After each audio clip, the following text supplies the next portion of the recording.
ঢাকা চট্টগ্রাম কক্সবাজারে আমাদের বিশেষ করে আমরা চট্টগ্রাম 2000 পর্যন্ত প্রায় 47 কিলোমিটার রেল সড়ক আমরা এটাকে প্রায় 5 ফুট উচ্চতায় আমরা নিয়ে যেতে চাই, যাতে করে যে 2-3 ফিট পানি যেটা এখন জমে রেল লাইনগুলিতে, আমরা যদি সে কাজটি সম্পন্ন করতে পারি, অতিবৃষ্টি হলেও তখন রেল লাইনগুলি আর তলিয়ে যাবে না, রেল যোগাযোগটা স্বাভাবিক করতে থাকবে।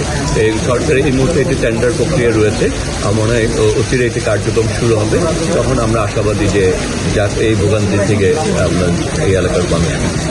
যেমন যে চট্টগ্রাম থেকে মিরেসরা পর্যন্ত যে শিল্প কারখানা আছে অনেকগুলো, তো তারা বিভিন্নভাবে খাল ছড়া সড়ক দখল করে আটকে দিয়েছে, ফলে যে ঢাকা চট্টগ্রাম রেলপথের অনেক জায়গায় এই বর্ষা মৌসুমে এই ধরনের সংকটগুলো হয়। তো রেলপথ মন্ত্রণালয় এই যে শিল্প মন্ত্রণালয়ের সাথে আলোচনা করে ওই মানে কারখানাগুলোকে একটা রেগুলেটরির মধ্যে নিয়ে আসার কোনো ব্যবস্থা করা হবে, ভবিষ্যতে এটা হবে। আপনারা দেখেছেন যে বর্তমান সরকার শুধু একটি বিষয়ের মধ্যে সীমাবদ্ধ নয়, প্রতিটি সেক্টর নিয়ে কাজ করছে। এর মধ্যে নদী খাল জলাশয়গুলি রয়েছে সেগুলো উদ্ধারের জন্য কাজ করছে, এবং এই ব্যাপারেও সরকার বরাদ্দ দিচ্ছে।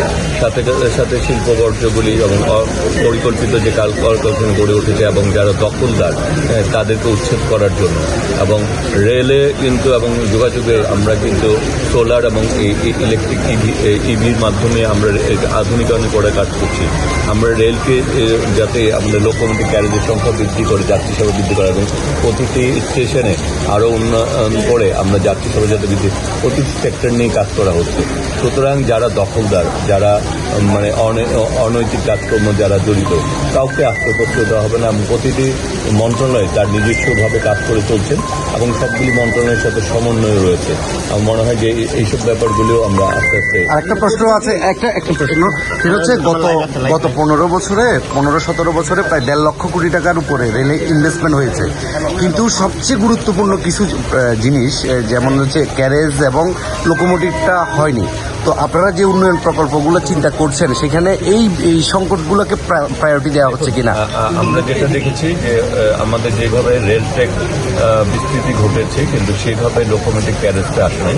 আমাদের বর্তমান সরকারের সিদ্ধান্ত হচ্ছে যে আমরা নতুন যে জায়গায় আমরা যেমন ঢাকা চিটাগাং কর্ডলাইট করার একটা চিন্তা ভাবনা আছে, এবং চিন্তা ভাবনা ওটা ফিজিবিলিটি স্টাডি চলছে, এবং সেটি করলে আমরা নারায়ণগঞ্জ থেকে কুমিল্লা প্রায় 80 কিলোমিটার দূরত্ব কমে যাবে এবং 1 ঘন্টা 20 মিনিট কমে যাবে। তবে আমাদের সিদ্ধান্ত হচ্ছে যেখানে আমরা নতুন করে রেলটেক করবো সেখানে লোকোমোটিভ এবং ক্যারেজ সম্পৃক্ত থাকবে, যাতে রেলটেক করার সাথে সাথেই আমরা লোকোমোটিভ এবং ক্যারেজের থাকবে আমাদের কাছে, যাতে আমরা সার্ভিসটা প্রকল্পে থাকবে, প্রকল্পের মধ্যে অন্তর্ভুক্ত থাকবে।